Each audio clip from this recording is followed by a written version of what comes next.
Havendo número regimental, eu declaro aberta a 14ª reunião extraordinária da Comissão de Assuntos Sociais da 4ª Sessão Legislativa Ordinária para a realização de audiência pública destinada a avaliar o vegetarianismo no Brasil. Informo que a audiência tem a cobertura da TV Senado, da Agência Senado, do Jornal do Senado, da Rádio Senado e contará com os serviços de interatividade. Nesse momento, a presença do senhor Ricardo Laurindo, presidente da Sociedade Vegetariana Brasileira, ele que é paulista, mora em Curitiba, no Paraná, e veio aqui presencialmente a Brasília, ao Senado Federal, participar dessa sessão. Eu agradeço muito a sua presença, doutor Ricardo. Seja muito bem-vindo ao Senado Federal. O senhor tem 15 minutos, com a tolerância de 5, para fazer a sua explanação à vontade aqui no Senado Federal. Gratidão por sua presença. Vocês viram? Coloquei o terno e fui para o Senado. Um momento histórico, muito legal, que a gente vai acompanhar aqui alguns momentos. E eu que estive lá, vou comentar com vocês alguns pontos da minha fala e bastidores aí, né? Então, vamos lá. Vamos dar uma olhada, vamos direto para a minha fala. Como começou isso? Obrigado, excelentíssimo senador. Devo apertar o botão aqui? Já está o som? Tá? Obrigado pelo convite. Acho que é uma oportunidade incrível da gente poder trazer esse assunto para o Senado, um assunto que já deveria ser parte dessa casa e que, se por um lado eu acredito que a gente poderia pensar em algo como um atraso nesse sentido, como o próprio senador disse, que a ideia era se trazer esse assunto antes da pandemia. Por outro lado, quando eu penso o meu histórico dentro do movimento vegetariano, vegano, eu lembro que no início eu ficava muito feliz de simplesmente fazer uma palestra num condomínio e ter umas 3 pessoas ouvindo já era algo sensacional para nós, porque era um movimento muito específico de grupos muito restritos. O início é sempre nervoso, né? Ainda mais num ambiente novo, aquele ambiente que a gente está acostumado a assistir tenso, um ambiente que a gente sabe que tem um peso muito grande você falar no Senado. Então, realmente esse foi um momento que o início, eu tive que respirar e falar, vamos lá, Ricardo, vai dar tudo certo. E eu estava começando, né? Tinham outros especialistas que depois vocês vão ver, falaram também, mas eu é que estava abrindo, então tinha esse peso também da abertura ali, presencial, de ter que falar. Mas eu acho que foi legal, inclusive, eu escolhi, quando eu dei uma olhada em quem ia falar, né, os outros especialistas, quem ia estar lá comigo, quem ia participar, eu pensei, poxa, eu vou falar algo diferente, né? Ao invés de eu falar o tema que normalmente as pessoas estão acostumadas, claro, eu falei sobre a questão principal, mas eu tive um enfoque diferente, um enfoque que vocês vão ver, e eu vou comentar sobre como ele foi um sucesso. Vou comentar com vocês, então vamos lá, dá uma olhada aí. Se até então, antes, falar de vegetarianismo era falar de comida apenas, hoje a gente percebe que vários fatores do nosso dia a dia, várias crises, vários aspectos que são debatidos passam pelo vegetarianismo e pelo movimento vegano, como o senador citou. Mas, olhando o histórico dos palestrantes, as pessoas que vão proceder depois às suas falas, eu pensei o que eu poderia trazer e contribuir nessa fala para que a gente pudesse iniciar com assuntos e abordagens interessantes. Bom, inicialmente eu pensei, naturalmente, falar de saúde seria um ponto. Mas eu decidi não falar sobre saúde apenas, porque inclusive a gente tem palestrantes que vão abordar esse tema. Eu poderia também, nesse aspecto, trazer a questão das pandemias. Nós que vivemos um momento de crise com essa pandemia, que a gente ainda vive os reflexos, e não sabemos até quando vamos viver esses reflexos, mas eu não vou falar sobre esse tema de pandemia. Poderia falar sobre questões ambientais. Ao colocar um alimento de origem animal no prato, quando uma pessoa coloca um bife, coloca um ovo, coloca um filé de frango, muitas pessoas não entendem que a cada 10 calorias que aqueles alimentos trazem, no caso de um bife, por exemplo, bovino, a cada 10 calorias que foram colocadas nesse prato da pessoa que consome esses produtos, em torno de 100 calorias foram utilizadas para produzir aquele produto. Esse daí, gente, foi o momento mais difícil que eu passei durante a minha fala.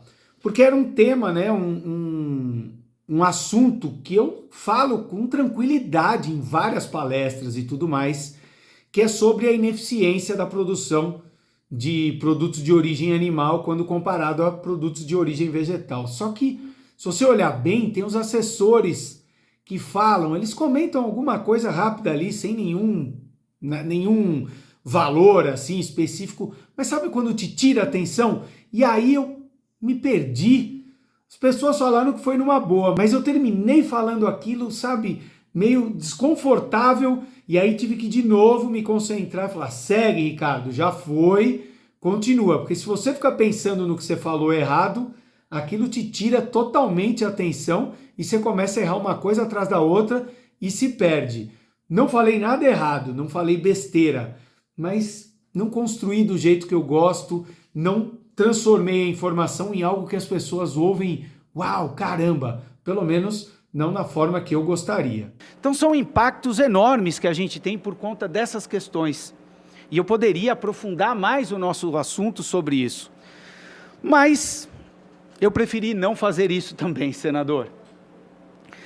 Aliás, quando a gente pensa em relação a esse assunto, o que mais me vem à cabeça é a seguinte palavra que eu gostaria de apresentar aqui para vocês. É o inevitável. Bom, essa parte eu acho que foi a parte que mais chamou a atenção.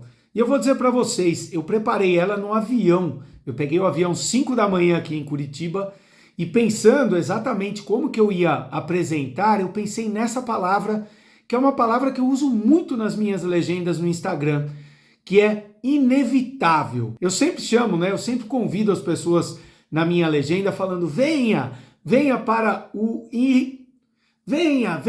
irresistível e inevitável mundo do veganismo. E aí eu fiquei entre essas duas palavras.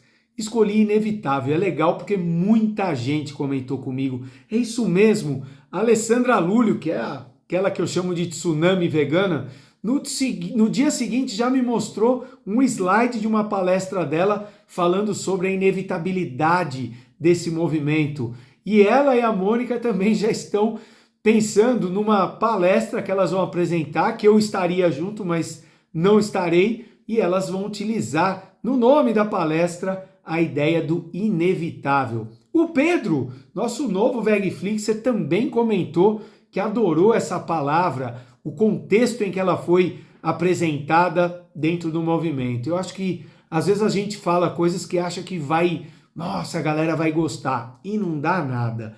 Essa eu estava em dúvida, né? Será que o pessoal vai entender? Será que vai encaixar bem lá no Senado? E encaixou, e eu acho que é um termo que a gente pode explorar cada vez mais, porque, gente, é fato, é inevitável. Nós estamos vivendo um momento em que essa palavra ela é mais importante, ela é mais a nossa face do que nunca. É inevitável que nós tenhamos cada vez mais uma população buscando uma alimentação à base de vegetais. Por quê? Porque todos esses aspectos que eu comentei, de saúde, Todos os aspectos relacionados a pandemias, a meio ambiente, todos eles se agregam e também são somados às questões éticas, como foi falado pelo próprio senador na abertura. Ninguém, em sã consciência, acorda e acha normal a gente viver em um mundo em que 70 bilhões de animais terrestres são explorados e mortos anualmente. E quando a gente inclui os animais marinhos, a gente chega a um número absurdo de 1 trilhão de animais por ano. É inevitável a gente questionar esse nosso hábito. É fato, se nós temos a possibilidade de consumir produtos que evitam a morte e exploração de bilhões e bilhões de animais, que contribuem com uma pegada menor ambiental, um tema importantíssimo atualmente, que podem, inclusive, nos facilitar uma transição para uma alimentação mais saudável. E reduzindo os riscos de pandemias, nós estamos lidando, sim, senador, com um momento, com um tema inevitável para a realidade em que a gente vive atualmente. E isso não significa, e aqui eu pontuo de forma bem clara, não significa que a gente está lidando com uma ruptura. Não, nós estamos lidando com uma evolução de sociedade, nós estamos lidando com um processo natural, humano, de identificar, de avaliar e fazer novas escolhas. E essas escolhas, e esse processo todo, não é feito por um grupo, não é feito por vegetarianos ou veganos, não é feito apenas por produtores de um ou outro tipo de produto, não, é por todos. Todos devem fazer parte disso e vão ser convidados em um momento, mais cedo ou mais tarde, a fazerem parte disso. Eu sempre comento em minhas falas, senador, que a questão básica não é se um grupo, e aqui eu poderia citar, não é se eu acho isso viável ou não, não é se senadores, não é se partidos, não é se bancada ruralista, não é se bancada vegana, não existe bancada vegana, ainda não temos a bancada vegana, não é essa a questão. A questão, se é inevitável ou se é algo que invariavelmente nós vamos desenvolver, é a própria realidade que nós vivemos. Essa é a grande questão. Não é defender o que eu acho melhor ou não, é a gente entender que isso faz parte da nossa realidade, da atualidade e da necessidade em que a gente vive como sociedade. Essa parte eu acho que foi a que eu mais relutei de falar, eu falei, será que eu cito a pecuária? Porque dentro do Senado, gente, vocês não têm ideia. Se vocês olharem as conversas, o próprio senador, o Eduardo Girão ali, tem um cuidado enorme pelo poder, poder que a pecuária tem, que a bancada ruralista tem. Essa bancada ruralista a gente sabe que tem um peso muito grande na produção de produtos de origem animal, é o grosso mesmo, é a pecuária que domina essa bancada. Ela não é única, a bancada ruralista não é só de pecuaristas, mas eles são os principais, são os que dão um tom. E eu falei, eu vou falar, vou mostrar que a gente sabe o que está acontecendo aqui, a gente sabe que eles têm esse poder e que esse poder deveria ser utilizado de forma diferente. Bom, esses foram alguns trechos principais e eu acho que, claro, a ideia foi exatamente levar essa nossa mensagem e depois vieram outros especialistas, pessoas ligadas à nutrição, médicos, a questão da saúde mental e como a alimentação à base de vegetais ajuda. Então, foi muito rico e acho que valeu muito a pena a gente poder usar, aproveitar essa oportunidade para dar um primeiro passo lá dentro do Senado. Então, dá uma olhadinha aí no trecho de algumas pessoas, alguns convidados que também falaram a respeito do tema. Tiveram temas muito legais lá sendo abordados. Eles reuniram basicamente 20 estudos com meta-análise, tanto estudos observacionais como ensaios clínicos, e eles viram, assim, um panorama geral, que pessoas que adotam uma dieta vegetariana têm, de fato, um melhor perfil lipídico, um menor IMC, menor pressão arterial, menor glicemia e menor hemoglobina glicada, que também é um parâmetro para avaliar risco de diabetes. e, consequentemente, por conta desses melhores parâmetros de saúde, menor risco de desenvolver diabetes, doença cardíaca isquêmica e câncer, que estão entre as doenças que mais matam hoje. A raiz fundamental do meu veganismo. Minha mãe tinha 14 anos de idade. Era uma menina nova, bonitinha, e tinha várias irmãs também, jovens. E um dia decidiram que, ao invés de comprar carne no açougue, que deveriam comprar a carne diretamente no matadouro, porque a carne do matadouro seria muito mais saudável. E lá foram elas para o matadouro para comprar carne. Muito bem. Mas elas, moças jovens, bonitas, logo foram convidadas para ver a matança dos animais. Olha, elas saíram tão escandalizadas,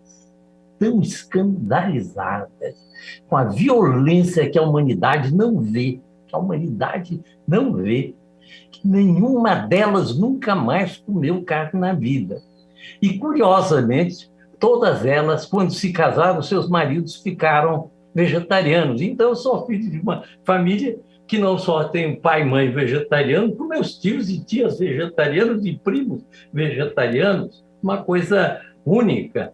Darwin, em particular, escreveu um livro muito importante e pouco citado, em 1872, se chama A Expressão das Emoções no Homem e nos Animais. Neste livro, ele diz assim, olha, se os animais herdaram do homem, o homem herdou dos animais, perdão, a capacidade de ter expressão de emoções, significa que os animais também têm anatomicamente músculos, a pele, hormônios, glândulas que lhes permitem expressar emoções. Então, isso já foi uma porta que se abriu, para este olhar. Mas, realmente, estudos outros hoje nos demonstram que os animais, inclusive fisiologicamente, são demonstrados que os animais realmente são capazes de sofrer, que eles têm sentimentos, emoções, vontade própria, que eles têm regiões cerebrais que reagem mediante o amor ou mediante a dor. E os governos, eles fornecem, de acordo com o relatório da Organização Mundial da Saúde, os governos fornecem, em média, 51% dos gastos com saúde, mas 35% dessas despesas, elas são feitas pelo próprio dinheiro das pessoas.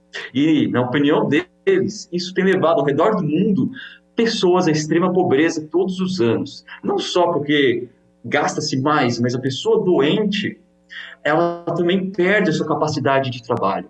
Bom, depois disso a gente voltou, tivemos as falas finais. Dá uma olhadinha aí num trecho da minha fala final e veja o que vocês acham, porque a gente falou de muitas coisas mesmo. Vamos lá, vamos para um trecho da fala final. Seria até cruel ou insensível da nossa parte a gente exigir que pessoas que hoje nem têm o que comer, a gente falar sobre, você tem que escolher melhor o que você come, montar melhor o seu prato. Não, isso aqui eu acho que é um papel realmente do poder público, de conseguir transformar a nossa realidade numa realidade onde todos tenham comida no prato.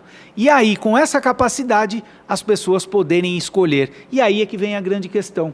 Se a gente não tem informação, se as pessoas não sabem que é possível se alimentar sem produtos de origem animal, é natural que elas vão escolher os produtos de origem animal que elas estão acostumadas e que a herança cultural as faz dar sequência no seu dia a dia, no seu hábito alimentar. Então, o que hoje a gente está fazendo aqui é exatamente isso, é trazer informação, é buscar políticas públicas, que são várias possibilidades que a gente tem à mão, acho que a gente pode conversar, e eu acho que isso é exatamente esse pontapé que a gente está dando aqui, e mais do que isso, é estimular e mostrar que toda a sociedade pode e vai se beneficiar com aquilo que eu chamei aqui de inevitável.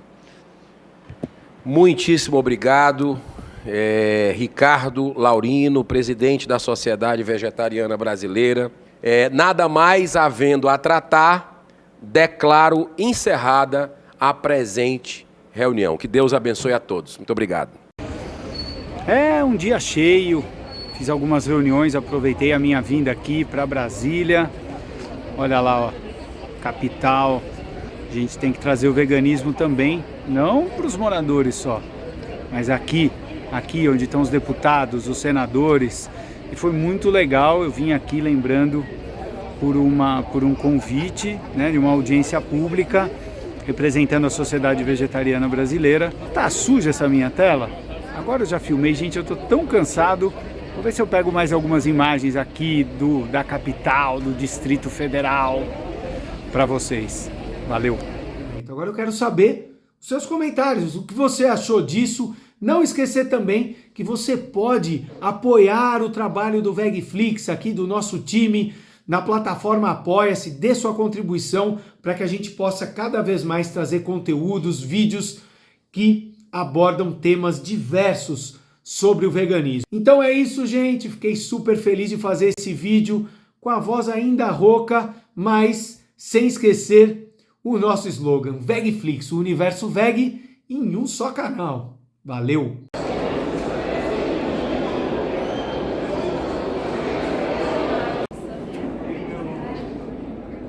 E meu colega tinha combinado, a gente iria junto aqui, eu iria junto no... Deu bem certinho, todo mundo.